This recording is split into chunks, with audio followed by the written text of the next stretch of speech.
Hello everyone, very good afternoon to all of you and स्वागत है आप सभी का आज के सेशन में। एंड आज हम स्टार्ट करेंगे परसेंटेज का क्लास नंबर 4। अब तक 3 क्लासेस हम लोगों के परसेंटेज की कंप्लीट हो चुके हैं एंड तीनों क्लास आपको बहुत अच्छे से समझ में आ गए होंगे। और जो बच्चे नए हैं, ताजे हैं, जिन्होंने इसके पहले वाले परसेंटेज के 3 क्लास नहीं किए हैं, बेटा समझ में नहीं आएगा, आप रिपीट नहीं बोल सकते फिर।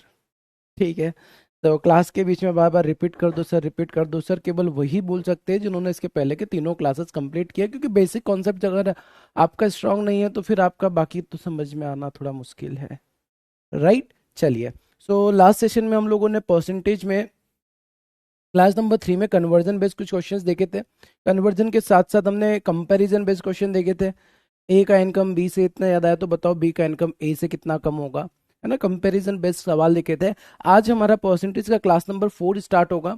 ठीक है, लास्ट में तो हमने इंक्रीमेंट डिक्रीमेंट बेस्ड क्वेश्चन देखे थे, इंक्रीमेंट या कंपैरिजन बेस्ड क्वेश्चन देखे थे। आज आपको बहुत सारे क्वेश्चन देखने को मिलेंगे, मिसलिनियस क्वेश्चन का प्रैक्टिस करने वाले हम लोग। ठीक है, और आज के सेशन में बहुत मजा आने वाला है आप लोगों को।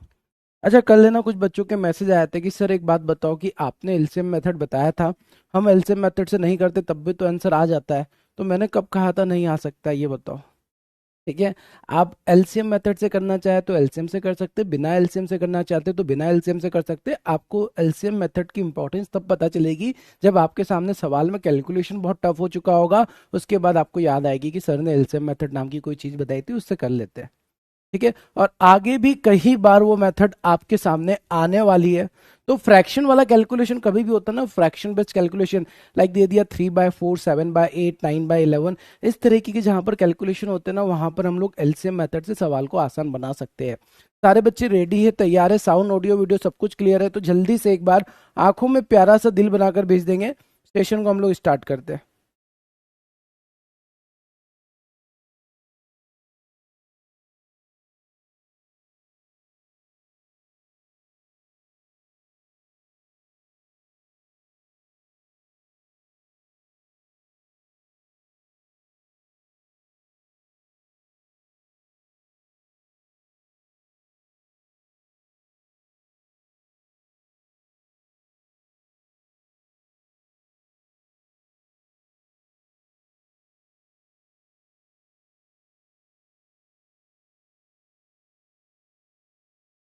ठीक है, चलिए, सभी के प्यारे प्यारे से दिल आ गए। करण नाम के कल क्रांतिकारी का मैसेज आया था। करण क्लास में मौजूद है क्या आप? आपको मेरी आवाज़ सुनाई दे रही है? करण बोल रहे कि सर आप है ना क्लास में मेरा नाम नहीं लेते। अरे ऐसा नहीं है मेरे भाई, जिसका नाम सामने दिख जाता है ना, मैं उसका नाम ले लेता हूँ। ठीक है, जैसे मैंने अगर सपोज फॉर एग्जाम्पल यस का नाम लिया है तो यस के नाम में आप अपना नाम ढूंढ लिया करो। के ए का मतलब ए आ रहा है ना आपके नेम के अंदर, तो हर्ष के अंदर भी ए आ रहा है, मतलब हर्ष में करण भी आ गया है। ठीक है, जिसका नाम सामने दिख जाता है उसका नाम आ जाता है बेटा। ठीक है, चलो, तो स्टार्ट करते हैं सेशन को। पहला सवाल ये मैंने आपको होमवर्क के लिए दिया था। क्या ये सवाल दिया था होमवर्क के लिए? The ratio between the expenditure and saving of a 7:5 if income is increase by 25% and saving is decrease by 52%, then calculate percentage change in expenditure. Percentage change in expenditure क्या होगा, ये आपको बताना था। दिशा का कहना है सर मेरा भी नहीं लेते, केस कर दो मेरे ऊपर, पुलिस स्टेशन चले जाओ आप लोग कि सर हमारा नाम नहीं लेते कोर्स में। ठीक, अब बेटा यहाँ पर ध्यान से समझना कि क्या होता है। जैसे आप लोग जब इनकम कमाएंगे, है ना, जब आपकी सैलरी आएगी तो उसको आप बोलेंगे इनकम। अब इनकम में से ही आप क्या करते हो, एक्सपेंडिचर करते हो, खर्च करते हो। नहीं सर हम तो पापा मम्मी से पैसे लेके खर्च करते हैं, वो अभी करते हो। ठीक है, जिस दिन इनकम आएगी तो आप इनकम में से एक्सपेंडिचर करोगे। राइट, एक्सपेंडिचर प्लस क्या हो जाएगा, ये सेविंग हो जाएगा। एक्सपेंडिचर प्लस क्या हो जाएगा, सेविंग हो जाएगा। इनकम इज इक्वल टू क्या बन जाएगा, एक्सपेंडिचर प्लस सेविंग हो जाएगा। इसका मतलब अगर मैं आपसे पूछता हूँ सेविंग क्या होगा तो आप बोलेंगे इनकम माइनस एक्सपेंडिचर। मैं आपसे पूछता हूँ एक्सपेंडिचर क्या होगा तो आप बोलेंगे सर इनकम में से सेविंग को माइनस कर लेंगे तो हमको क्या मिल जाएगा, एक्सपेंडिचर मिल जाएगा। ठीक है sir. Ratio between the expenditure and saving of A, मतलब एक्सपेंडिचर और सेविंग का रेशियो दे रखा है 7 और 5 का। अगर ये रेशियो 7 और 5 का है तो आप अगर रेशियो में ही बताते या फिर इसको यूनिट ले लेते हैं तो 7 और 5 12 यूनिट इनकम रहा होगा। क्या ये बात से आप सहमत है? एक्सपेंडिचर 7 है, सेविंग 5 है, तो इनकम कितना हो जाएगा? 12 हो जाएगा। If income is increase by 25% and saving is decrease by 52%, percentage change in expenditure अब आपको बताना है। व्हाट ए ब्यूटीफुल सवाल। कैसे करोगे? बताओ कैसे करोगे? अब आप बोलोगे सर देखो यहां पर सवाल में बोला गया है इनकम को 25% इंक्रीज कर दो, इसको कितना करना है? 25% इंक्रीज करना है, 25% इंक्रीज करना है। एंड सेविंग को डिक्रीज करना है 52%, इसको क्या करना है? 52% डिक्रीज करना है, 52% डिक्रीज करना है। Then calculate the percentage change in expenditure, expenditure में कितना चेंज आएगा, ये आपसे पूछा गया है। पूजा का आंसर 80 आ गया। इन्वेस्टमेंट भी एक्सपेंडिचर में काउंट होगा ना? हाँ इन्वेस्टमेंट भी, बट इन्वेस्टमेंट से आपको पैसा मिल जाता है, वैसे काउंट तो उसी में होगा। अगर आप इन्वेस्ट कर रहे हो, सपोज मेरे पास 1,000 इनकम आई है, मैंने 2,000 इन्वेस्ट कर दिए प्रॉपर्टी में, मतलब खर्च हो गए। ठीक है सर डीपीपी में सम बहुत टफ है सर। नहीं डीपीपी में सम बहुत टफ नहीं है, आपने बहुत आगे तक देख लिया है। ठीक है आपको मैंने 3 लेवल में आपने डीपीपी देखी होगी, तो आपको लेवल 1 और लेवल 2 करना था। हालांकि डीपीपी पूरी मैं क्लास में सॉल्व करवा दूंगा, अब खुश हो जाओ। ठीक है डीपीपी में सम जिसको टफ लग रहा है ना बेटा, डीपीपी पीडीएफ पूरा का पूरा हम लोग क्या करेंगे, आपको पीडीएफ मिला होगा डीपीपी का जिसमें 50 क्वेश्चन मिले, 50 क्वेश्चन मैं आपको क्लास में करा दूंगा। अभी खुश? चिंता खत्म? आ जाओ बोर्ड पर। और मैंने कितनी बार समझाया है कि जब क्लास में कंटेंट चल रहा हो तो फिर ऐसी बातें नहीं करनी है, फिर आप वही रोना शुरू कर देते हो। मतलब कितने रोतलू हो यार आप लोग, सच में इतने रोते हो बच्चे तो मैंने 5th क्लास 6th क्लास में नहीं देखे जितने क्लास में रोते रहते हैं। सर स्पीड नहीं बन रहा है सर, सर मैथ्स में डर लगता है सर। डर क्यों लगता है वो समझ में नहीं आता, बस लगता है सर। क्या करूं मैं आप लोगों का, बताओ। ठीक है अब देखिए इसका बेसिक मेथड, आपको बहुत बेसिक बेसिक चाहिए होता है ना, तो बेसिक दिखाते हैं। आ जाओ। तो सर 12 यूनिट का 25% निकालेंगे, मतलब इंक्रीज हो रहा है, तो आप 12 का 25% निकालोगे। 25% मतलब 25/100, तो ये कितना हो जाएगा? 3 यूनिट हो जाएगा। इसका मतलब क्या किया आपने, पहले 12 यूनिट इनकम था, अब आपने 3 यूनिट बढ़ा दिया। कितनी बढ़ा दी है? 3 यूनिट, क्योंकि इसका 25% कितना बनेगा? 3 यूनिट बनेगा। 3 यूनिट बढ़ा दिया तो अब ये 15 यूनिट हो गया। कितना हो गया? 15 यूनिट हो गया सर। ठीक है एंड सेविंग इंक्रीज होता है 52% से, 5 था उसको 52% आपने बढ़ा दिया है। ठीक है 5 को 52 यूनिट बढ़ा दिया है। सर बिगिनर कौन सा बैच ज्वाइन करे? बेटा यही एक बैच है जिसको ज्वाइन करना है। ठीक है अगर आप कोई भी नए बच्चे हैं, पुराने बच्चे कोई भी हो ना बेटा, 12 बजे आपका क्लास होता है, 12 बजे वाली ज्वाइन कर लो। ठीक है मैंने आपको रियलिटी पहले भी बता दी है कि आप अगर नए बैच का वेट कर रहे हो तो नया बैच भी इसी के अंदर आएगा। ठीक सीधे से बताता हूँ, साइक्लिक बेच रहेगा। आप अगर ये सोच रहे हो कि सर फ्यूचर में नया बेच आएगा तब हम लोग ज्वाइन करेंगे, सपोज नया बेच आ गया M5.0, तो M5.0 के जो बच्चे आएंगे ना वो भी इसी बैच में आएंगे, और इस बैच में जब हम रेशियो स्टार्ट करेंगे तब वो आ जाएंगे। बात आ रही है समझ में? तो ये चीज़ मैंने इसलिए करी है कि आपका भटकना कम हो जाए, है ना, क्योंकि भटकते रहते हैं सर, हम तो नए हैं हम क्या करें। पता ही नहीं है बच्चे नए ही क्यों रहते, पुराने क्यों नहीं होते हैं। वो 6 महीने से महापेक लिया है, 6 महीने से नया ही रहता है, हर एक बैच में आके बोलता है सर मैं नया हूँ मैं क्या करूँ। मैंने बोला अगली बैच आ रही इसमें एनरोल कर ले। फिर वो बैच में आने के बाद 2 4 क्लास हो जाती, सर मैं नया हूँ मैं क्या करूँ। अरे मैंने बोला पुराना हो जा अब। ठीक है तो बेटर है आप नए बैच का वेट ना करते हुए आप जिस बैच में अभी यहाँ पर आए हो, यहाँ पर आप परसेंटेज से पढ़ना स्टार्ट करो और अपनी चीज़ों को आगे कंटिन्यू पढ़ना स्टार्ट कर दो। ठीक है बात आया समझ में? सभी को क्लियर है ना? ये ऑफिशियली बताना नहीं था, मैंने बता दिया ताकि आप लोग बिल्कुल भी कंफ्यूज ना हो, आप चीज़ों को अच्छे से पढ़ पाए। बात आई समझ में? तो ये जो भटकने वाली चीज़ें है ना, भटकना बंद कर दो, और ऐसे सवाल अब इस क्लास में नहीं आने चाहिए यार, कंटेंट के ऊपर फोकस करते हैं ना हम लोग। ठीक चलो आ जाओ।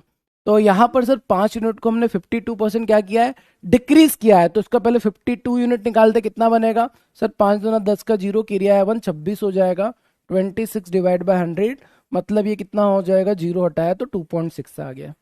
मतलब आपने यहाँ पर क्या कर दिया सर, सेविंग को डिक्रीज किया है ना, सेविंग को 52% से, दैट मीन्स 2.6। 5 यूनिट का 52% निकालेंगे तो 2.6 डिक्रीज कर दिया है। तो अब आपकी जो सेविंग होगी वो कितनी हो जाएगी? 2.4 हो जाएगी। कितनी हो जाएगी?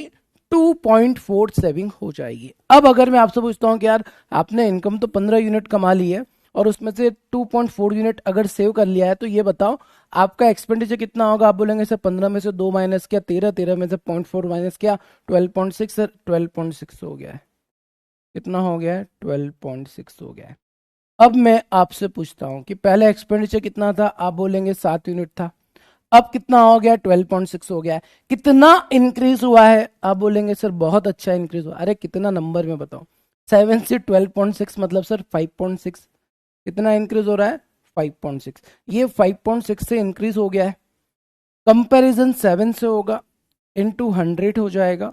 ये जीरो से डेसिमल हटा दो तो बचेगा कितना? 560/7। एंड 560/7 का मतलब हो जाएगा 80%।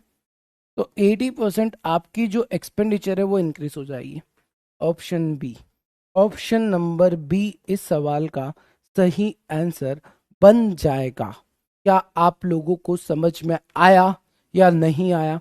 जल्दी से फटाफट बताएंगे। सभी को क्लियर है?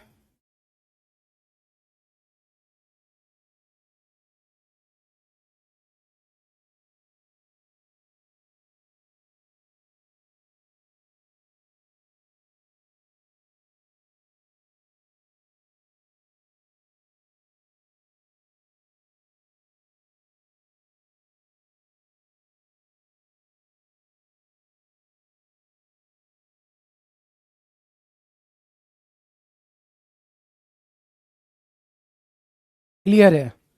आधा आधा नहीं आया, चलो पूरा पूरा समझा देते हैं, ठीक है। पूरा पूरा आपको समझाते हैं। अब पता समझ में कब आएगा? मैं आपको एक अच्छे तरीके से बताता हूँ ना। ऐसे में तो सर कैलकुलेशन था, मज़ा नहीं आया ना, ठीक है। तो दूसरे तरीके से समझाता हूँ। देखो कभी भी ऐसा सवाल आपके सामने आता है, कभी भी आपके पास ऐसा सवाल आता है, तो आप कैसे करोगे? ऐसा मत करो, चलो आपको ऐसा नहीं करना है ना, मत करो, मत करो, चलो। अभी खुशी मिल रही है? सर ने मना कर दिया ऐसा नहीं करना है। हाँ सर मिल रही है। कैसे करना है? एक छोटा सा काम समझो। Income, expenditure, saving. सेविंग कितना है सर? सेविंग 5 यूनिट है। एक्सपेंडिचर 7 यूनिट है।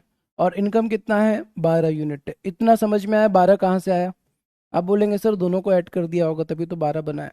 ठीक है। अब सवाल में बोला गया है आपसे कि इनकम को आपको क्या करना है बेटा? इंक्रीज करना है। कितने से इंक्रीज करोगे? सर इसको है ना कितने परसेंट से इंक्रीज करना है? 25 से इंक्रीज करना है। इसको क्या करना है? नहीं पता सर। इसको X% से इंक्रीज होगा, ये हमको नहीं पता कितने परसेंट से इंक्रीज होगा, हमने बोला X से होगा। चलो X को याद मत करने लग जाना, ठीक है। And the last one is this is decrease by 52%। तो सर ये 52% से क्या होगा? डिक्रीज होगा। इतना क्लियर? जी हाँ सर। इतना तो आपने पहले समझाया था तब भी क्लियर था, बस हो गया सवाल। अब बोलेंगे कैसे? सुनो बात को ध्यान से। इनकम जो है 25% से इंक्रीज हो रहा है। जी हाँ सर। एक काम करो, 12 में 25 का मल्टीप्लाई कर दो।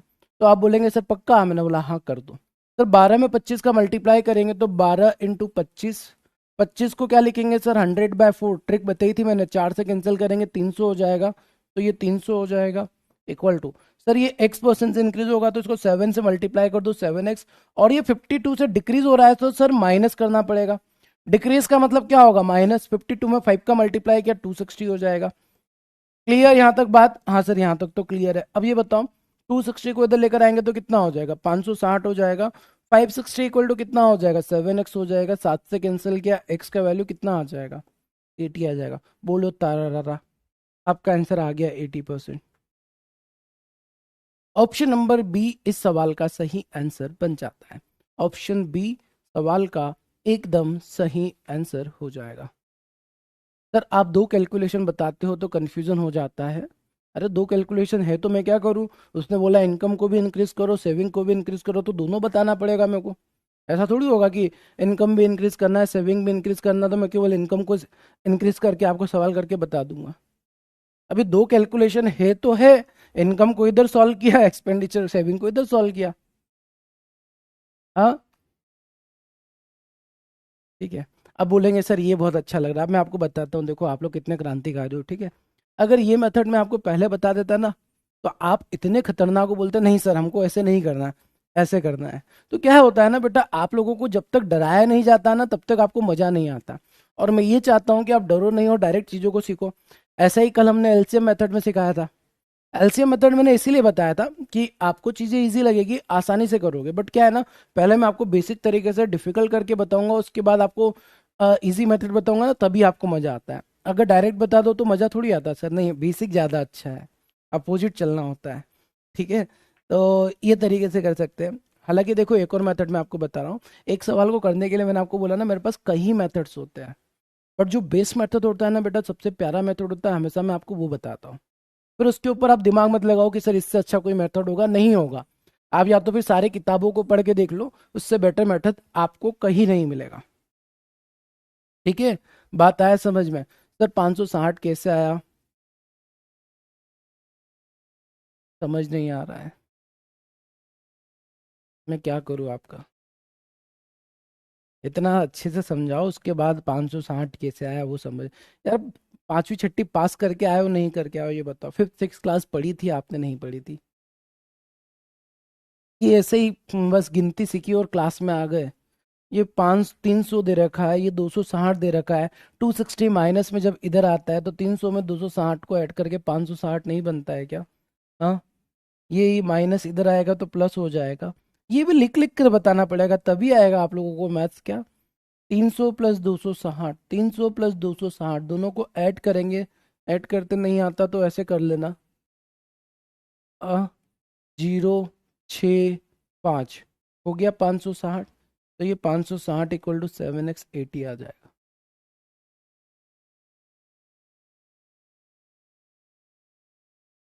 एक पापी इंसान बोल रहा है, सर पर डिक्रीज तो सेविंग हुआ, तो मैंने कौन से आपकी एक्सपेंडिचर को डिक्रीज किया? सेविंग को ही तो 52 से डिक्रीज किया मेरे भाई। पता है तकलीफ क्या है, हम लोग है ना, सवाल जब सर पढ़ाते तब दिखते ही नहीं है। हम लोग तब कॉपी में सॉल्व कर रहे होते हैं, फिर सर का जैसे ही सवाल कंप्लीट हो जाता है, ओ माय गॉड सर ने क्या कर दिया, सर ये तो आपने उल्टा कर दिया। अरे सर ने क्या उल्टा किया, जब समझा रहे तब देखो ना, डिक्रीज सेविंग को ही तो किया है। ये मैंने क्या किया, ये डिक्रीज का साइन किसके ऊपर लगा है? सेविंग के ऊपर लगा है ना, सवाल में भी तो वही दिया है। क्या क्या चल रहा है आप लोगों के दिमाग में? जो खतरनाक खतरनाक बच्चे, खड़े हो जाओ बेटा, खड़े हो जाओ। अब दीपक का कहना है सर 260 कहाँ से आया? अच्छा हुआ बेटा आप क्लास में मेरे साथ ऑफलाइन में नहीं थे, नहीं तो ना ऐसा वो जो हल्क ने फेंका था ना लौकी को, वैसे ही उठा के फेंकते, ऐसा पकड़ के, ऐसा ऐसा 4 5 बार। वो कपड़े धोते थे ना पहले जमाने में, अभी तो वॉशिंग मशीन में धुलते हैं। पहले आपने देखा कपड़े कैसे धोते थे? मम्मी ऐसे कपड़े ले लेते थे, ऐसे ऐसे ठोक ठोक के धोते थे। बस वही हाल होता आपका आज।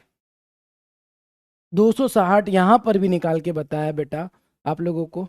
ठीक है, 52 में 5 का मल्टीप्लाई करने पर 260 बनता है, और यहाँ पर भी 52 में 5 का मल्टीप्लाई करोगे तो 260 आ जाएगा। अगर ये 260 आपको समझ में नहीं आया तो मेरे को ये बताओ, 300 कहाँ से आया, ये कैसे समझ में आ गया आपको?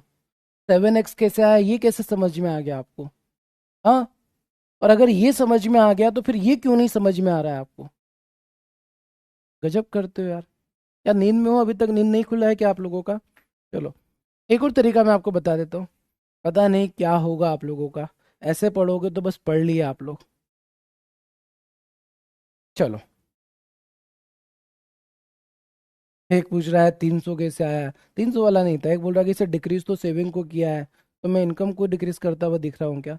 दूसरा बोल रहा है 260 कहाँ से आया? अरे 260 सिंपल मल्टीप्लाई किया है। एक बोलता है 560 कहाँ से आया? अरे तो जब मैं बता रहा था तब कहाँ थे आप लोग? कौन कहाँ से आ रहा था तब? चलिए आ जाइए बोर्ड पर। अब इस सवाल में दिया गया है क्या, ratio between expenditure and saving. देखो एक और तरीका बता रहा हूँ, ये हम लोग पूरा मेथड समझेंगे, ध्यान से देखना। 7:5 किसका रेशियो दे रखा है? एक्सपेंडिचर और सेविंग का। यहाँ पर कुछ चीजें दिमाग से ऊपर जा सकती है, इसलिए ध्यान से देखना, मैं रिपीट नहीं करने वाला हूँ इस मेथड को। ठीक है, तो सर एक्सपेंडिचर 7 है और सेविंग 5 है। अब सवाल में बोला गया है कि इनकम को 25% इंक्रीज करना है एंड सेविंग को 52%, सेविंग को क्या करना है? 52% डिक्रीज करना है, डिक्रीज करना है, दैट्स वाई माइनस का साइन लगाया। एक्सपेंडिचर को इंक्रीज करना है, नहीं पता है तो हमने बोला X% इंक्रीज कर दो। और दोनों को जब मिलाकर इंक्रीज करते हैं तो इनकम आता है, और इनकम को तो आप 25% इंक्रीज कर रहे हो तो यहाँ लिख दो 25%। ठीक है, यहाँ पर अब हम लोग लगाने वाले एलिगेशन। एलिगेशन एक मेथड है जो एक कंप्लीट क्लास में हम समझेंगे क्या होता है कैसे होता है, बस अभी केवल समझ लो कैसे लगाना होता है। -52 में से -25, मतलब एलिगेशन ऐसे घूमता है। इन दोनों में एलिगेशन लगाएंगे तो -52 -25, -52 -25 हो जाएगा, 25 माइनस एक्स हो जाएगा ये।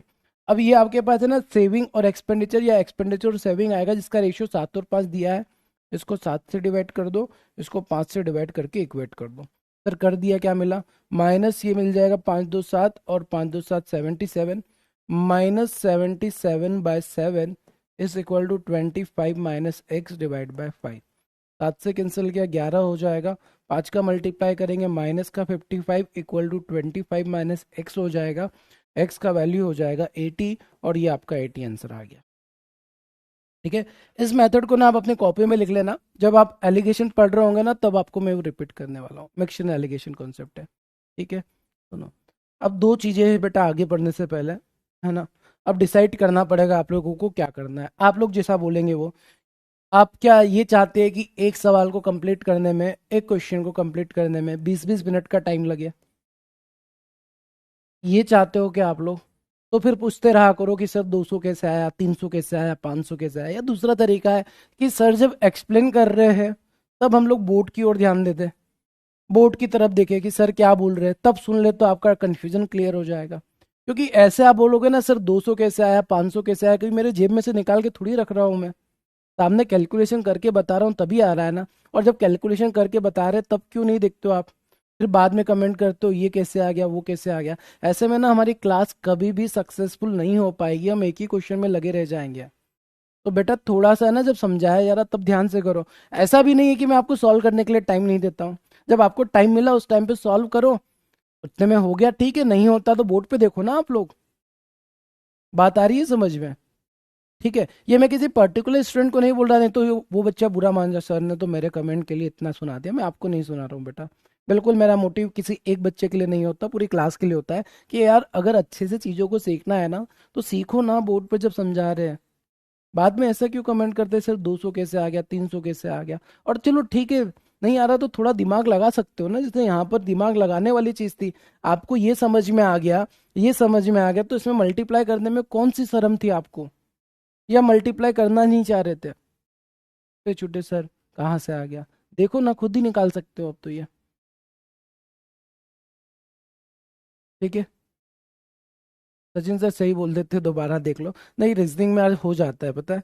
मैं मैथ्स में इसलिए डबल रिपीट कर देता हूँ। और ऐसा नहीं है, अगर ऐसा होता ना बेटा कि मैं आपके कमेंट को इग्नोर कर दूँ तो इग्नोर भी कर सकता हूँ, बट मैथ्स मैथ्स है। इसमें ना चीज़ें नहीं समझ में आती तो फिर पसीने आने लगते हैं। ठीक है, तो इसलिए मैं रिपीट कर देता हूँ, तो उसका ज़्यादा फायदा ना उठाएं। ठीक है, आप वही सवाल पूछे जहां पर एक्चुअल कॉन्सेप्ट है और जहां पर एक्चुअल में आपको समझ में नहीं आया है। ऐसा पाप मत करो कि सर हमने बोर्ड पे देखा ही नहीं और एकदम से नजर मिली तो लगा कि 260 कहाँ से आ गया, पूछने लगे। अगले सवाल ये रहा बेटा, इस सवाल का आंसर क्या बनेगा? The length and breadth of rectangle are increase by 20% and 15% respectively, by how much percent the area of rectangle increase. Area of rectangle कितने परसेंट से इंक्रीज होगा ये आपको बताना है। ठीक है, क्या होगा इसका आंसर? इस सवाल का सही आंसर क्या होगा ये आपको बताना है। ठीक, देखिए पूछने का मना नहीं कर रहा हूं ना, इसको गलत मत ले लेना कि सर हमको डांट देते हैं हम पूछते, तो पूछने का मना नहीं कर रहा, जेन्युइन पूछो। जहां पर एक्चुअल में लगता है कि हाँ यहाँ पर चीजें दिक्कत है, और जहां पर जेन्युइन लगता है ना बेटा, खुद ब खुद मैं डबल रिपीट कर ही देता हूँ। वहां पर आपको पूछने की जरूरत ही नहीं पड़ती है। आ जाओ, ये सवाल को अगर आप देखेंगे तो देखो क्या होता है।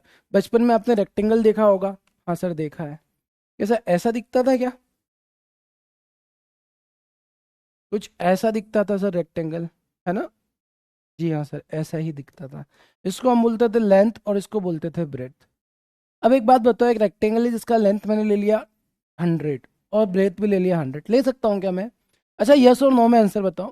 क्या मैं लेंथ को और ब्रेथ को दोनों को इक्वल ले सकता हूँ? मैंने एज्यूम किया कि लेंथ 100 है, ब्रेथ भी 100 है, और दोनों का मल्टीप्लाई करेंगे तो सर एरिया आ जाएगा। Area equal to L into B होता है, ये बन जाएगा 0000।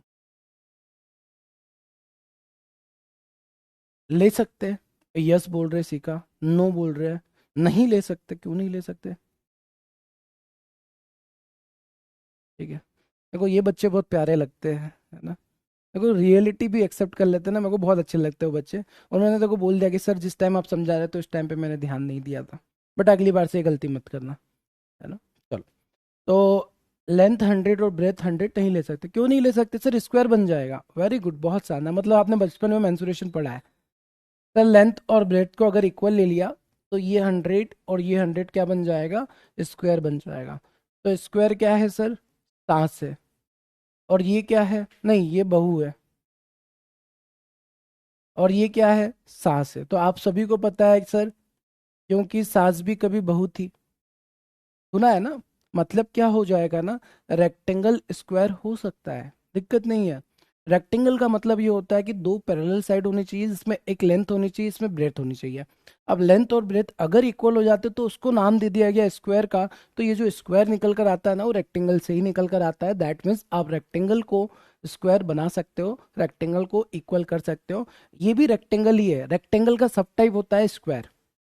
और स्क्वायर का मतलब होता है दोनों साइड बराबर। तो सर कहने का मतलब क्या है? कहने का मतलब ये है कि आप लेंथ जो चाहे वो ले सकते हैं, ब्रेथ जो चाहे वो ले सकते हैं। अगर दोनों इक्वल हो जाते हैं तो ये भी रेक्टेंगल ही है, बट रेक्टेंगल कौन सा? Square rectangle. ठीक है, क्लियर है? तो इक्वल ले सकते, कोई दिक्कत नहीं है। ठीक, चलो। तो सर लेंथ अगर 100 है और ब्रेथ अगर 100 है, दोनों का मल्टीप्लाई किया तो एरिया 10,000 बन गया। अब सवाल में बोला गया है कि सर लेंथ को इंक्रीज कर दो 20% से। हमने बोला ठीक है, कर दिया तो क्या होगा? सर लेंथ 120 हो जाएगा, इसको 20% से बढ़ा दिया, बहुत शानदार। सर इसके बाद हम लोग ब्रेथ को भी 15% से बढ़ा रहे हैं। पहले 100 था तो अब कितना हो जाएगा? 115 हो जाएगा। तो अब मेरे को बताओ एरिया कितना हो जाएगा? आप बोलेंगे L इंटू बी हो जाएगा, 120 इंटू 115 हो जाएगा। 120 में 115 का मल्टीप्लाई करोगे कितना हो जाएगा? सर ये 12 में 12 पंजे, रे रे रे, जीरो कर दिया, 12 पंजे 60 का जीरो, एरिया है 6, 132 6 138 हो जाएगा। इसका मतलब सर देखो, पहले जो एरिया था वो 10,000 था, अब जो एरिया है वो 13,800 हो गया है। मतलब एरिया कितना इंक्रीज हो गया है? आप बोलेंगे सर एरिया इंक्रीज हो रहा है 3,800 से। 3,800 कहाँ से आया? 10,000 से 13,800 हो गया। तो 13,800 से 10,000 को अगर आपने माइनस किया, अब मेरे को डर लगने लगा है आपसे, इसलिए एक एक लाइन लिख कर बता रहा हूँ, ठीक है? तो ये कितना बन गया है? 3,800 एरिया इंक्रीज हो गया है। कंपैरिजन पहले वाले से किया जाता है, ओरिजिनल से किया जाता है। हमारा ओरिजिनल एरिया 10,000 था, इंटू 100। तो आपका जो आंसर है वो 38% आ जाएगा। 38% इज द राइट आंसर। 38% इस सवाल का सही आंसर हो जाएगा। ये है आम जिंदगी। सर इस सवाल को ना हम ऐसे भी कर सकते हैं। मैंने पूछा कैसे करोगे, आप बोलोगे सर ऐसे करेंगे। कैसे करेंगे? ऐसे तो नहीं करेंगे सर, ये बहुत ज्यादा ही आम जिंदगी लग रही है। एक है ना सक्सेसिव इंक्रीमेंट का फॉर्मूला होता है, X plus Y plus X Y by 100। इस फॉर्मूले का मतलब सक्सेसिव इंक्रीमेंट लिख दो। ऐसा ही सिंपल इंटरेस्ट मत समझ लेना। सक्सेसिव इंक्रीमेंट मतलब क्या हो रहा है ना, दो चीजें साइमल्टेनियसली इंक्रीज हो रही है तो वहां पर सक्सेसिव इंक्रीमेंट लगाते हैं। तो सर इस सवाल में एक्स का वैल्यू हम लोग 20 रख देते हैं और वाई का वैल्यू 15 रख देते हैं। मैंने बोला उससे क्या होगा? आप बोलेंगे सर रख के तो देखो। मैंने बोला ठीक है, रख देते हैं। एक्स क्या हो गया? 20 हो गया। वाई कितना हो गया? 15 हो गया। प्लस 20 इंटू 15 डिवाइड बाय 100 हो गया सर। इन दोनों को ऐड किया 35 हो गया। ये कैंसिल किया, पाँच पाँच से कैंसिल किया 3। सर हमारा तो आंसर ही आ गया, बताओ, 38%। तो 38% is the correct answer of this सवाल। ऑप्शन नंबर बी सवाल का आंसर आ जाएगा। तो ये होता है सक्सेसिव इंक्रीमेंट का फॉर्मूला जिससे आप लोगों ने सवाल को किया है। अब आप मेरे को ये बताओ, आप कौन सी मेथड से करोगे? पहली वाली मेथड से करना पसंद करोगे या सेकंड मेथड से सवाल को करना पसंद करोगे? कौन सी मेथड से करेंगे?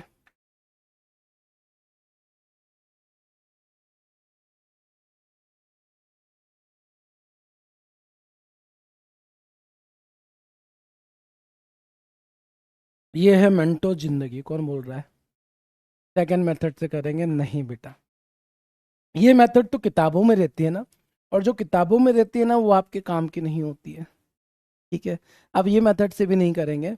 आप बोलेंगे सर क्या मजाक कर रहे हो? हाँ बेटा, इस मेथड से भी नहीं करना है। हाँ, पता होना चाहिए आपको ये मेथड, ठीक है? मैं आपको बताऊंगा इसका इंपॉर्टेंस क्या होता है।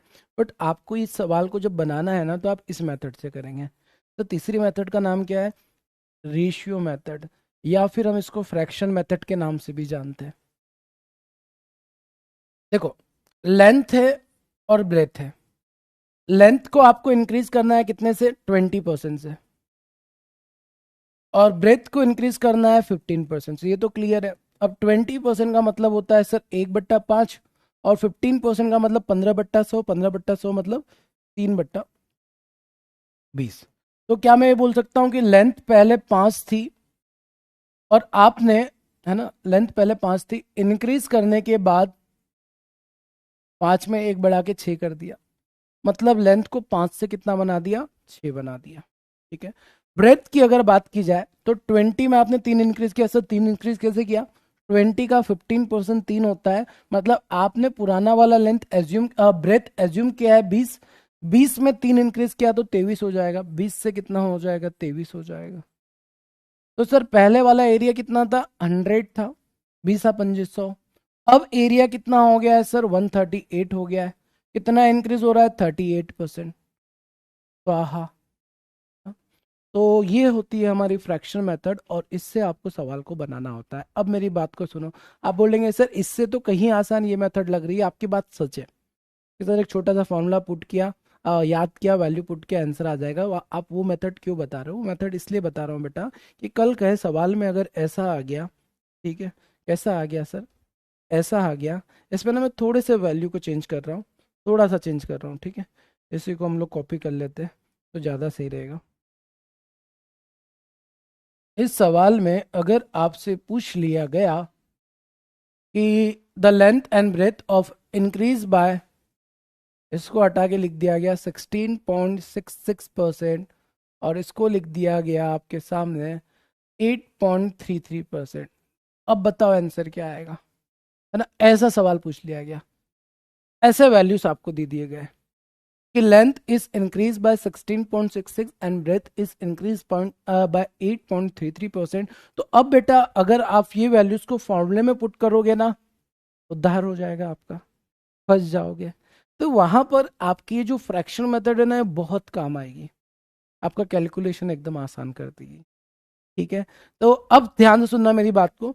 सर फ्रैक्शन मेथड का यूज कब करना है? जब कैलकुलेशन ऐसा हो, आप फ्रैक्शन लगा दो। जब कैलकुलेशन ऐसा हो तो आप इस मेथड का भी यूज कर सकते हैं। आपको सारी चीजें आनी चाहिए। बट अगर आप लोग अच्छे से पढ़ रहे हैं, आप चाहते हैं कि सर प्रो बनना है, तो आप है ना फ्रैक्शन पर ज्यादा मेहनत करना। जब ये क्लियर हो जाएगा ना, तो बाकी सारी चीजें तो आप बना ही लोगे। ठीक है। तो आइए इस सवाल को करते हैं। अब सवाल में बोला गया है सर कि लेंथ को इंक्रीज करेंगे 16.66, देखो डायरेक्ट भी लिख सकते हैं सर, 6 से 7 हो जाएगी। और ब्रेथ को अगर आप इंक्रीज करते 8.33 तो 12 से 13 हो जाएगा। जब आप बहुत मेहनत कर लोगे ना, तो ऐसे आप डायरेक्ट लिखना स्टार्ट कर दोगे। तो 12 छंग कितना होता है? 72 होता है। 13 छंग कितना होता है? 78 होता है सर। तो ये कितना इंक्रीज हो रहा है सर? 6 यूनिट इंक्रीज हो रहा है। ठीक है। पहले कितना था? 72 था, इनटू कितना हो जाएगा? 100 हो जाएगा। तो ये कितना हो जाएगा? 13 7 78 थोड़ी होता है। 7 या 21 बचेगा 2, 91 होता है। तो कितना इंक्रीज हो गया सर? 18 और 1 19 यूनिट, डिवाइड बाय 72 इंटू 100।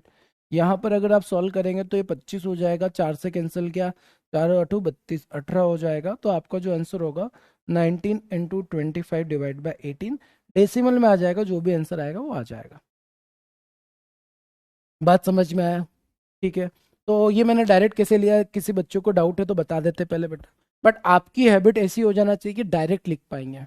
और ये डायरेक्ट कब लिख पाएंगे? जब आपको फ्रैक्शन वैल्यू याद होंगे। ठीक है। चलो, तो 16.66 का फ्रैक्शन वैल्यू होता है, क्या होता है? 1/6 होता है। मतलब लेंथ आपके पास 6 था, उसको आपने 1 से बढ़ाकर 7 कर दिया। और क्या किया था हमने? 8.33 लिया था। यस सर, 8.33 का फ्रैक्शन वैल्यू कितना होता है? 1/12 होता है। सो 12 में 1 को इंक्रीज किया। देखो दोनों ही इंक्रीज हो रहा है, दैट्स वाई प्लस किया है हमने। अगर डिक्रीज होता तो माइनस कर रहे होते, आंसर आ जाता। ठीक है। सर यहाँ 72 के लिए बेटा जो पहले वाला वैल्यू होता है ना, हमेशा कंपैरिजन ओरिजिनल से किया जाता है। जैसे अंजलि, इस बात को समझो आप। जैसे मैंने आपसे बोला कि आपके लास्ट ईयर 72% थे, ठीक है, और अब मैं आपसे बोलता हूं कि आपके इस साल दिस ईयर परसेंटेज 80 हो गया है। और अगर मैं आपसे पूछता हूँ कि बताओ आपका पिछले साल से कितना परसेंट ज्यादा बना है, तो आप बोलेंगे सर पिछले साल से, कंपैरिजन किससे? पिछले साल से। कंपैरिजन किससे करोगे? अगर मैं पूछता हूँ कि आपका परसेंटेज ज़्यादा बना है, कितना ज़्यादा बना है, आप बोलेंगे 8%। मैं पूछूंगा 8% कैसे निकाला, आप बोलेंगे सर मैंने पिछले साल से कंपेयर किया। इससे कंपेयर करोगे, पिछले साल से कंपेयर करोगे ना। कंपनी अगर प्रॉफिट कैलकुलेट करती है और देखती है कि हमने ज्यादा प्रॉफिट कमाया, कैसे पता चलता है सर? लास्ट ईयर से कंपैरिजन करते हैं, या फिर बोलते हैं सर जो ओरिजिनल पिछली बार रहा होगा, जो एक फिक्स डाटा रहा होगा, उससे कंपेयर करते हैं। तो यहाँ पर ये जो है ना, ये ओरिजिनल था, ये तो चेंज करने के बाद आया है, तो ये ओरिजिनल बोल सकते हैं, ये न्यू बोल सकते हैं। तो कंपैरिजन हमेशा ओरिजिनल के साथ ही किया जाता है, बात ध्यान रहेगा। कंपैरिजन हमेशा ओरिजिनल या फिर प्रीवियस ईयर के साथ किया जाता है, तभी तो आप कंपेयर करके डाटा बता पाओगे। ठीक। तो ये जो नया वैल्यू आता है, ये तो आपका इंक्रीमेंट होने के बाद का है। कंपैरिजन हमेशा पिछले से करेंगे। बात समझ में आ गई सभी को? ये क्लियर है? क्योंकि ये कंफ्यूजन रहता है बच्चों को कि सर कंपैरिजन किससे करते हैं, अपॉन में क्या लिखते हैं। कुछ क्रांतिकारी है ना, क्या होता है, कैलकुलेशन आसान करने के लिए 91 दिखता है, 91 को नीचे रख देते हैं। ऐसा नहीं होता है। ठीक है, हमेशा कंपैरिजन उसी से करना है जिससे आप कंपैरिजन कर रहे हो। ठीक, चलो अब आगे बढ़ते हैं, नेक्स्ट क्वेश्चन की तरफ जाते हैं। अगला सवाल ये रहा आप सभी के सामने। The price of rice is increase bye 6.66% and consumption of family decrease by 30%। Percentage change in expenditure, expenditure में कितने परसेंट का चेंज होगा?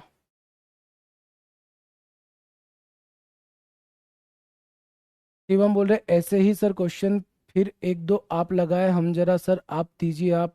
शिवम क्या बोल रहे हैं आपको? आपने जो बोला है आपके कानों तक पहुंच पा रहा है कि आपने क्या लिखा है?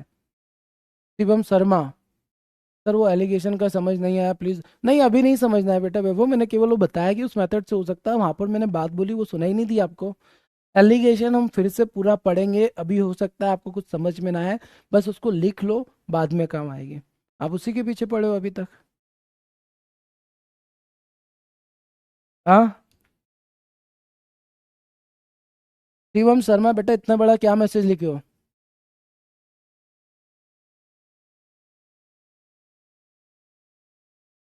चलो आ जाओ। पहले पहले तो ये बताओ कि सब प्राइस क्या होता है, कंजम्पशन क्या होता है, एक्सपेंडिचर क्या होता है। जैसे आप लोग बचपन में गए होंगे, कभी हुआ है आप लोगों के साथ कि मम्मी ने शक्कर लेने भेजा आपको, बेटा जाके दुकानदार से शक्कर लेकर आ जाओ, है ना? फिर आप जब शक्कर लेकर आते हैं तो मम्मी बोलते हैं, मम्मी अपनी बहुत तेज होती थी, कि शक्कर जैसे ही आप उनके हाथ में लाके देते ना, तो हाथ में ऐसे रखते से बोल देती थी कि ये शक्कर तो कम है। फिर वो बोलते कि जा फिर से तुलवा के ला। फिर आप शर्माते थे, नहीं मम्मी अच्छा नहीं लगता है। मम्मी बोलती जा शक्कर कम है, तुलवा के ला। फिर वो दुकानदार वाले पास शर्मा के धीरे धीरे हम जाते थे, है ना? कई बार तो ऐसा होता था बिना गए वापस बोल देते थे मम्मी को, हाँ मम्मी बराबर है, फिर से तुलवा ली हम लोगों ने। ठीक है, तो ऐसा हुआ आप लोगों के साथ? मेरे साथ बहुत होता था। कई बार ऐसा होता था ना कि हम लोग कुछ चावल लेने जाते थे या कुछ भी लेने जाते थे, तो मम्मी जो बोलती थी वो दूसरी वैरायटी का ले आते थे। मम्मी देख कर पहचान जाते थे कि ये तो गलत चावल लेके आया, वापस करने के लिए भेज देती थी। हम लोग शर्माते थे, नहीं मम्मी अच्छा नहीं लगता, दुकानदार कैसे देखेगा हम लोगों को। ठीक है, तो बस वही वाली चीज़ है कि आप जब शक्कर लेने गए, सपोज शुगर लेने गए, सपोज उसका प्राइस चल रहा है 20 रुपीज़ पर केजी। तो 20 रुपीज़ पर केजी जो होता है वो क्या होता है सर? प्राइस होता है। क्या होता है? प्राइस होता है। उस शुगर का जो प्राइस है वो कितना है? 20 रुपीज़ पर गए। नहीं गए संतोषी, आप कभी नहीं गए? अरे जाना चाहिए, मज़ा आता है। ठीक है, कई बार तो ऐसा होता है कि सर 35 रुपए किलो की शक्कर होती है और दुकानदार 30 में दे देता है, कि प्राइस कम हो गया, 30 रुपए पर केजी मिल रहा है, तो हम 5 रुपए की चॉकलेट लेके खा लेते थे, है ना? मम्मी को वो भी अच्छा नहीं लगता, मम्मी बोलते नहीं वापस करके आओ, 30 का भी नहीं चाहिए अपने को। अब हम दुविधा में, 5 रुपए कहाँ से लाए, 5 की तो चॉकलेट खा गए, है ना? वापस कैसे करेंगे? तो ये भी एक तकलीफ हो जाती थी। तो जैसे शक्कर का जो प्राइस है ना, वही मजा है जीवन का असली। प्राइस जो होती थी ना 20 रुपीज पर केजी होती थी। अब सपोज आप है ना 5 किलो शक्कर लेने जा रहे हो, ठीक है? 5 किलो शक्कर लेने जा रहे हो, मतलब आप क्या करोगे सर, इसमें 5 से मल्टीप्लाई करोगे, ये 5 केजी क्या है सर? कंजम्पशन है, मतलब इतना शक्कर आप कंज्यूम करते हो, तो ये कंजम्पशन हो गया। ठीक है सर, और प्राइस में जब कंजम्पशन का मल्टीप्लाई करोगे तो आपको 100 रुपीज मिलेंगे घर से, और ये जो 100 रुपीज होता है यही क्या हो जाता है सर? एक्सपेंडिचर हो जाता है। ये क्या हो जाता है सर? एक्सपेंडिचर हो जाता है। ठीक है, अमन का कहना है सर मैं तो घर पे आके झूठ बोल देता है कि वेट सही है। हाँ हो बेटा, क्रांतिकारी तो हो आप। ठीक है, चलिए।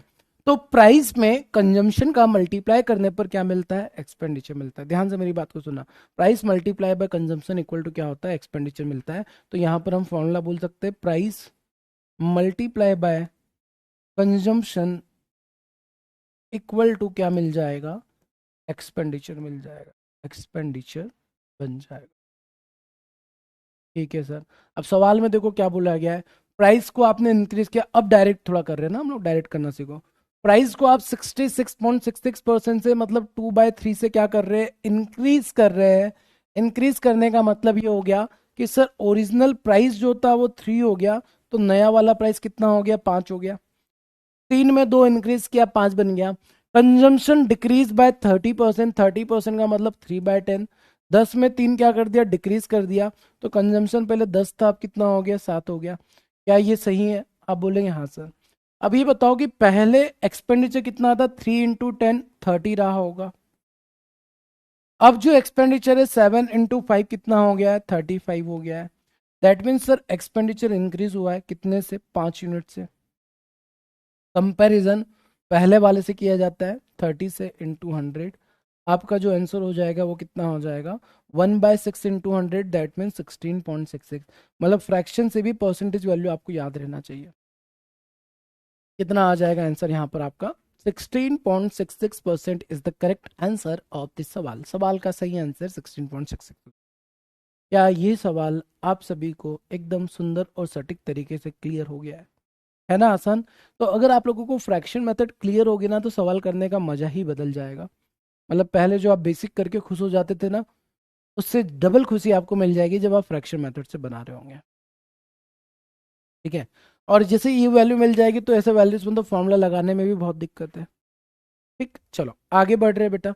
नेक्स्ट क्वेश्चन ये रहा, इसका आंसर बताओ। The length of 20 and 15 how much percent, ये 38% से, ये तो अभी देखा हम लोगों ने, 38 आंसर आ गया था।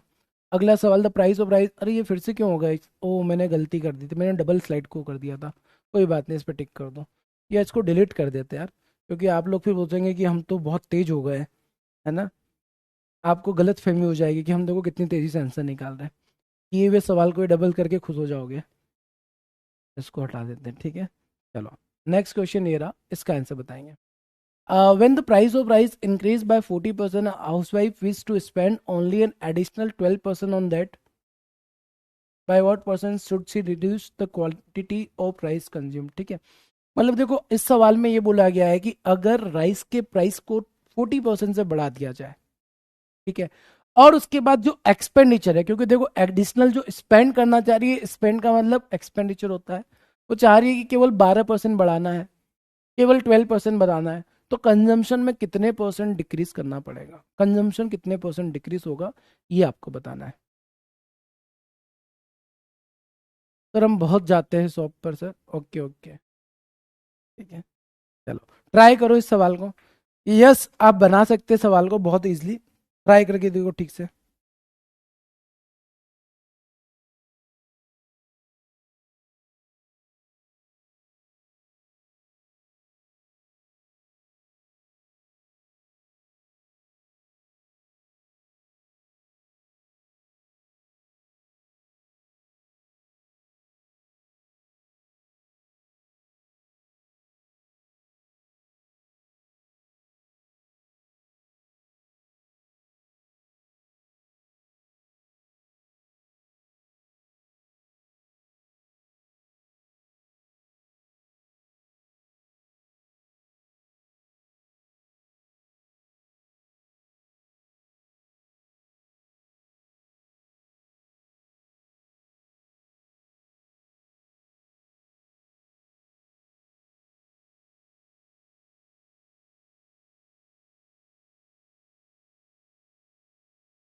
चलिए कितना आंसर आ गया, सी 20%, सी 20%, सी। चलिए लेट सी, देखते हैं क्या होगा इस सवाल का आंसर।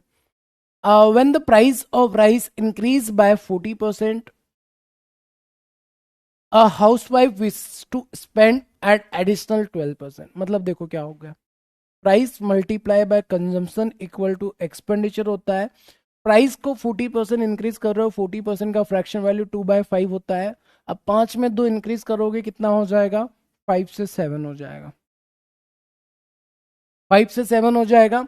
और महिला जो चाह रही है, हाउसवाइफ जो चाह रही है कि 12% ही एक्सपेंडिचर इंक्रीज हो। अब 12% का फ्रैक्शन वैल्यू नहीं पता तो निकाल सकते हो 12/100।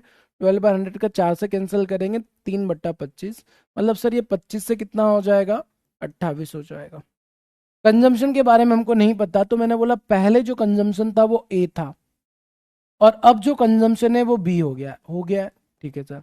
तो अगर मैं पहली इक्वेशन से ए का वैल्यू निकालता हूं कितना मिलेगा, आप बोलेंगे 5, ए इक्वल टू 25 है, तो ए का वैल्यू हो जाएगा 5। और अगर मैं आपसे सेकंड वाले में बी का वैल्यू पूछता हूं तो कितना हो जाएगा, तो 7 से कैंसिल करेंगे, 7 हो जाएगा, 4 हो जाएगा, तो बी का वैल्यू हो जाएगा 4। तो इनिशियल कंजम्पशन जो था वो 5 था, अब 4 हो गया, कितना डिक्रीज हुआ है, 1 डिवाइड बाय 5 इंटू 100। तो आपका जो कंजम्पशन है वो 20% से क्या हो रहा है, डिक्रीज हो रहा है। सर डिक्रीज हो रहा है कैसे पता चला, अरे पहले 5 था अब 4 हो गया, तो डिक्रीज ही हुआ है ना। पहले आप 5 किलोग्राम शक्कर खाते थे, अब 4 किलोग्राम खा रहे हो, तो क्या हुआ, डिक्रीज हुआ है। तो डिक्रीज आपका आंसर बन जाएगा। ठीक है, जी हाँ सर, ठीक है। अगला सवाल ले रहा, इसका आंसर कौन बताएगा। The length of cuboid is increased by 10%, breadth 5%. By how much percent height be decreased so that volume of cuboid increased by 5%? Very beautiful सवाल। ठीक है, अब लगाओ फॉर्मूला। यहाँ तो फॉर्मूला लगा भी नहीं पाओगे आप। ठीक है, इस सवाल को आप बाय फॉर्मूला नहीं बना पाओगे, तो कैसे करोगे।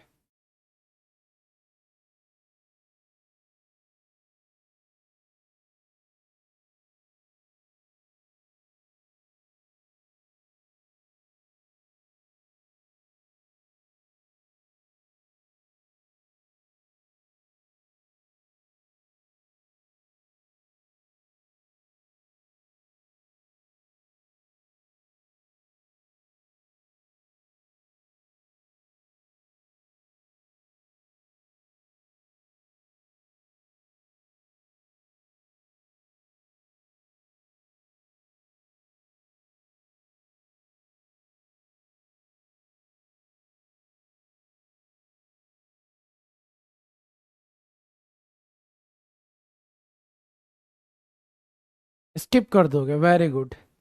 सर आयतन, यस, घनाभ का आयतन। आयतन मतलब वॉल्यूम बेटा, आयतन नहीं पढ़ा बचपन में। ये नहीं बनेगा, मुझे पहले ही डर जाते हो आप सवाल को देख के। देखो, अगर आपके कॉन्सेप्ट स्ट्रांग है ना बेटा, तो सवाल में इतनी दम नहीं है कि आपसे ना बने। ध्यान से देखो। ठीक, पहले तो ये बताओ क्यूबॉइड आप लोगों ने पढ़ा है। हाँ सर क्यूबॉइड तो पढ़ा है हम लोगों ने। कैसे पढ़ा है सर, क्यूबॉइड का फॉर्मूला पढ़ा था बस, बाकी तो कुछ भी याद नहीं है। एल बी और एच होता था, और इसका जो वॉल्यूम होता था, वॉल्यूम मतलब आयतन, आयतन जो होता था length into breadth into height होता था। पढ़ा था बचपन में, जी हाँ सर पढ़ा था। अब देखो ध्यान से, अब आपसे बोला गया है कि इसकी लेंथ को इंक्रीज कर दो। सर लेंथ इंक्रीज होगा कितने से, 10% से। 10% का मतलब 1/10। 10 में एक इंक्रीज करोगे तो 10 से कितना हो जाएगा, 11 हो जाएगा। ब्रेथ को इंक्रीज करना है 5% से, ब्रेथ को इंक्रीज करेंगे 5% से। 5% का मतलब कितना हो जाएगा, 1/20 हो जाएगा। 20 में जब 1 को इंक्रीज करेंगे तो 20 से कितना हो जाएगा, 21 हो जाएगा। Bye how much percent, sir height के बारे में हमको नहीं पता है क्या होगा क्या नहीं होगा, तो हमने बोला चलो एक काम करो, पहले हाइट को ए ले लो और बाद में बी ले लो। सर ऐसा क्यों ले रहे हैं, ऐसा ले लो बेटा, फायदे में रहोगे। ये पहले हाइट कितना था, ए था, अब हाइट बी बन गया है। ठीक है, ऐसा पूरा सब कुछ करने के बाद आपको फाइनली वॉल्यूम का चेंज पता चलेगा। और वॉल्यूम का चेंज आपको गिवन है सर सवाल में, कितना परसेंट वॉल्यूम इंक्रीज हो रहा है, 5%। वॉल्यूम जो है वो 5% क्या हो रहा है, इंक्रीज हो रहा है। 5% का वैल्यू 1/20 होता है, तो ये 20 से क्या हो जाएगा, 21 हो जाएगा। ये फ्रेमिंग आपको समझ में है क्या किया हम लोगों ने, मैं एक और बार रिपीट कर देता हूँ क्या किया है। देखो, वॉल्यूम ऑफ क्यूबॉइड जो होता है वो होता है लेंथ ब्रेथ और हाइट तीनों पर डिपेंड करता है। तो लेंथ को 10% बढ़ा दिया, 10 से 11। ब्रेथ को हम लोगों ने इंक्रीज कर दिया 5%, मतलब 20 से 21 हो गया, 5% इंक्रीज किया है तो। और सर हाइट को कितना परसेंट चेंज करना है यही तो निकालना है, तो हमको नहीं पता हाइट कितना चेंज होगा, तो हमने ए और बी लिख लिया। और इसके बाद फाइनल जो वॉल्यूम चेंज होगा, मतलब तीनों को मिलाकर वॉल्यूम चेंज हो रहा है, वो इंक्रीज हो रहा है 5% से, तो 20 से 21 कर दिया। इसका मतलब ये हो गया सर, इन तीनों का जब पहले आप मल्टीप्लाई कर रहे थे तो आपको ये मिल रहा था, और बाद में जब नया वाला वॉल्यूम निकाला तो वो ये मिल रहा है। तो ऐसा लिख सकता हूं मैं, 10 × 20 × A डिवाइड बाय 11 × 21 × B। तो ओरिजिनल वाला वॉल्यूम कितना आया था, 20 आया था, और नया वाला 21 आया था। ये 20 से ये 20 कैंसिल कर दिया, ये 21 से ये 21 कैंसिल कर दिया, तो यहाँ से A और B का रेशियो कितना बन गया है, 11/10। इस 11/10 का मतलब क्या होगा सर, इस 11/10 का मतलब ये हो जाएगा कि A जो है वो 11 यूनिट था, कितना था, 11 था, और आपने इसको कितना कर दिया, 10 कर दिया। A11 से आपने 10 कर दिया है, मतलब 11 से अगर आप किसी वैल्यू को 10 कर रहे हो तो क्या कर रहे हो, आप बोलेंगे सर उसको हम डिक्रीज कर रहे हैं। क्या कर रहे हैं, डिक्रीज कर रहे हैं। कितने से, 1 से। कंपैरिजन 11 से होगा, इंटू 100 हो जाएगा। एंड 1/11 जो वैल्यू होता है वो 9.09% का होता है। ऑप्शन ए इस सवाल का सही आंसर बन जाएगा। वेरी गुड नाव्या, खुशहाल, मधु। मधु आपका आंसर गलत है। अनुराधा आपका वेरी गुड, वापस दे दो, आपका तो गलत है। रितिका का सही आंसर था, जिनका आंसर सही था, बहुत शानदार। ठीक है, तो अब इस सवाल को करेंगे। देखो ऐसा नहीं है कि हम लोग जिस तरीके से करते हैं ना कि एकदम इजी इजी मिलेगा। सवाल में कैलकुलेशन थोड़ा घुमा कर पूछेगा, और थोड़ा सा घुमाते ना तो आपको घूम नहीं जाना है, आपको सवाल बनाना है। ठीक है, जैसे इसके पहले वाले सवाल में मैंने आपसे ये पूछ लिया था बेटा कि यहाँ पर आप ये बताओ कि परसेंटेज चेंज इन एरिया क्या होगा। मैं आपसे ये वाले वैल्यू पूछ रहा था। अब सवाल में ये वैल्यू दे रखा है, सपोज ये वाला पूछा है, तो आपको आना चाहिए कैसे निकालेंगे। ऐसा भी तो हो सकता है कि एक रेक्टेंगल है, उसके लेंथ में इतना परसेंट चेंज किया तो एरिया इतने परसेंट से चेंज हो गया, बताओ ब्रेथ को कितना चेंज किया होगा। वही हो गया। तो बस वही चीज यहाँ पर पूछ लिया उसने कि लेंथ का चेंज पता है, ब्रेथ का चेंज पता है, बट हाइट नहीं पता था। टोटल वॉल्यूम कितना चेंज होगा ये पता था, तो आपको हाइट में कितना चेंज हो रहा है निकालते आना चाहिए। ठीक है, क्लियर। चलो इसको लिख लो फटाफट कॉपी में, और जिनको नहीं समझ में आया बेटा रिपीट करना क्लास को। ठीक है, आ जाएगा समझ में, और समझ में आने के बाद खुद से जरूर ट्राई करना। एक बार सवाल को खुद से जरूर ट्राई करेंगे ना, तब मजा आ जाएगा पढ़ने में। ठीक, चलिए नेक्स्ट क्वेश्चन, अगला सवाल ये रहा, द लेंथ ऑफ क्यूबॉइड। इसका आंसर आप लोगों को बताना है। ठीक, अगेन वही सवाल है, ऐसा ही क्वेश्चन है, बस वैल्यू थोड़े चेंज किया। एंड अब देखते हैं। सर मैंने सबसे पहले दिया था, वेरी गुड हर्षिता। जिनको नहीं आया समझ में, अभी आ जाएगा बेटा। सेम सवाल है, बस वैल्यू अलग अलग है।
चलिए आ जाइए बनाते हैं। The length of cuboid increase by 12.5%। 12.5% का वैल्यू 1/8 होता है। 8 में 1 इंक्रीज किया, 8 से 9 हो गया।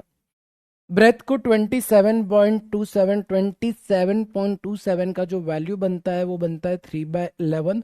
और ये इंक्रीज हो रहा है डिक्रीज हो रहा है, सर डिक्रीज हो रहा है, डिक्रीज का मतलब माइनस, इंक्रीज का मतलब प्लस।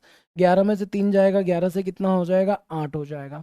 ठीक है, अगर मैं इसको कैलकुलेट कर रहा होता ना तो पहली फुर्सत में 8 को 8 से कैंसिल कर देता। कर सकते हो, कोई दिक्कत नहीं है। इस साइड वाले नंबर को उस साइड वाले नंबर से कैंसिल किया जा सकता है। Bye how much percent height should be increase. Sir height के बारे में हम नहीं जानते तो हमने बोला ए से बी हो रहा होगा। ठीक है, तो फाइनली जो क्यूबॉइड का वॉल्यूम है 25% से डिक्रीज होगा। वॉल्यूम जो होगा वो 25%, 25% का मतलब 1/4 क्या हो जाएगा, डिक्रीज हो जाएगा। तो 4 से कितना हो जाएगा, 3 हो जाएगा। 4 से कितना हो जाएगा, 3 हो जाएगा। ठीक है सर। तो अब आप देखेंगे कितना बचा है, 11A का वैल्यू 4 होगा एंड 9B का वैल्यू 3 होगा। ठीक है, 11A divide by 9B is equal to 4/3 हो जाएगा।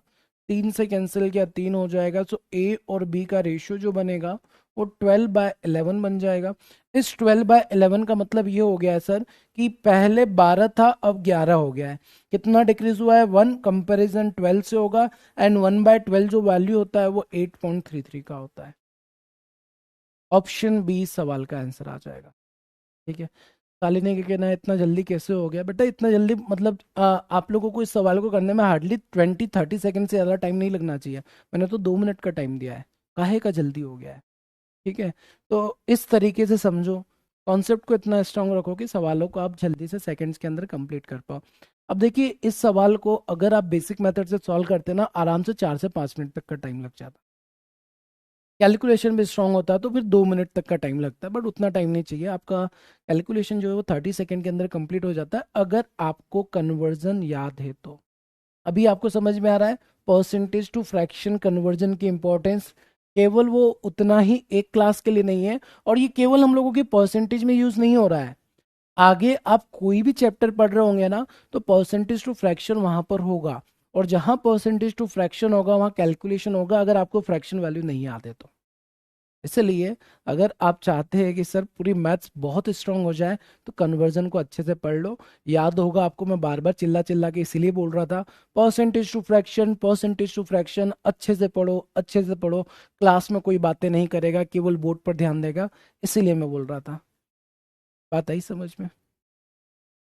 अमन का कहना है सर इस बार मैंने सबसे पहले आंसर दिया था, वेरी गुड अमन, बहुत शानदार। सर 12/, कैसे आया, 12/, कैसे आया। अरे ये लिखा ना 11A और ये 9, ये 3 को 4 से मल्टीप्लाई करते आता है आपको। ये 3 जब 4 के पास जाएगा ना तो उसमें घुल जाएगा, मल्टीप्लाई हो जाएगा। और 3 में 4 का मल्टीप्लाई करते शायद आपको आता होगा, 3×4 = 12। वही फिर से सवाल कि सर ये कैसे आया। अनवेसा ये आप ही का क्वेश्चन आता है बेटा ऐसा हमेशा ना। अनवीसा खड़े हो जाओ, लास्ट टाइम भी आप ही का ये सवाल आया था कि सर 260 कैसे आ गया, है ना। पिछली बार भी यही था और इस बार भी आप ही का ये सवाल आया 12 कैसे आया। तो जब समझा रहे तब देख लो ना कैसे आया है। हाँ, चलो सर मेरा कमेंट नहीं पढ़ते। हाँ पूजा, आप मेरे दुश्मन हो और मैं दुश्मनों का कमेंट क्यों पढ़ूंगा। अरे कमेंट बहुत सारे चल रहे होते हैं, मैं एक साथ है ना केवल 2, 4, 6, 7 कमेंट देख सकता हूँ। मतलब एक टाइम पर मैं 7 कमेंट जो रहते हैं ना लेटेस्ट वो दिखते हैं। बाकी के कमेंट है ना गायब हो चुके होते हैं, ऊपर चले जाते हैं। ठीक है, तो इसलिए मैं कमेंट नहीं पढ़ पाता हूँ। तो इसका मतलब ये नहीं कि सर आप हमारे कमेंट नहीं पढ़ते हो। ठीक है, क्लियर है सर। ऑफलाइन कोचिंग सेंटर कब ओपन होगा बनारस में, मैं अभी 3rd सेमेस्टर में हूँ। शिवम कल भी ये सवाल पूछा था आपने, है ना। तो ऑफलाइन कोचिंग सेंटर धीरे धीरे स्टार्ट हो रहा है, अभी टाइम लग जाएगा, हो जाएगा, बट अभी मैं भी आपको नहीं बता सकता कब स्टार्ट होगा। ठीक है, ना हमारे कंपनी के ऑनर बता सकते हैं क्योंकि वो धीरे धीरे प्लान होता है। जैसे हम लोग एक सेंटर पहले ओपन करते हैं, ठीक है, अभी दूसरा सेंटर बंगाल में ओपन किया है। फिर उसके बाद जैसे क्या होता है ना बेटा, कंपनी में थोड़ी चीज़ें देखी जाती है कि सेंटर कितने अच्छे से स्टेबलाइज हो चुका है और कहाँ पर ओपन किया जा सकता है, कहाँ पर क्राउड ज़्यादा है, कहाँ पर बच्चे ज़्यादा है, वैसे ओपन किया जाता है। तो ऐसा कोई नहीं बता सकता, बट हाँ ओपन धीरे धीरे सभी जगह हो जाएगा। ठीक है, चलो सर लखनऊ आ जाओ, घूम जाओ, आपको बढ़िया बढ़िया खिलाता हूँ। ठीक है, आंसू तो आएंगे बेटा सिलेक्शन के बाद, आप जब सिलेक्शन ले लेंगे। अनविसा कहना नहीं सर मैं नहीं थी, अनविसा याद है मेरे को बेटा, है ना। मैं कमेंट्स को थोड़ा तो दिमाग में रहता है, मतलब कम कमेंट दिखते हैं बट जितने दिखते हैं उतने याद रहते हैं। चलिए कोई बात नहीं, आगे मिलेंगे आप लोग अपने नेक्स्ट लेसन में। अभी कुछ सवाल आप लोगों को होमवर्क के लिए दे दे। हाँ जी, ये वाला गुत्थी और दिनेश वाला सवाल आपको करना है, एक सवाल। दूसरा सवाल ये भी आपके माथे है। और तीसरा सवाल ये, 3 सवाल आप लोगों को होमवर्क के लिए आज मैंने दिए हैं। ठीक है सर, आप आगरा आ जाओ, मैं आपको ताजमहल घुमा दूंगा। ओके अमन, आते हैं आगरा ना। मैं आगरा कई बार आ चुका हूँ, कई बार आगरा आ चुका हूँ बट कभी ताजमहल नहीं गया हूँ। ठीक है, चलिए। तो बाकी हम लोग फिर मिलेंगे अपने नेक्स्ट सेशन में। सर भोपाल आ जाओ, अरे भोपाल तो पास में ही है सलोनी। ठीक है, तो भोपाल तो आ जाएंगे। इंदौर वाले बच्चे अगर मिलना चाहे तो इंदौर में ही हूँ मैं, कभी भी हम लोग मिल सकते हैं। ठीक है, आप लोग मैसेज कर देना बस।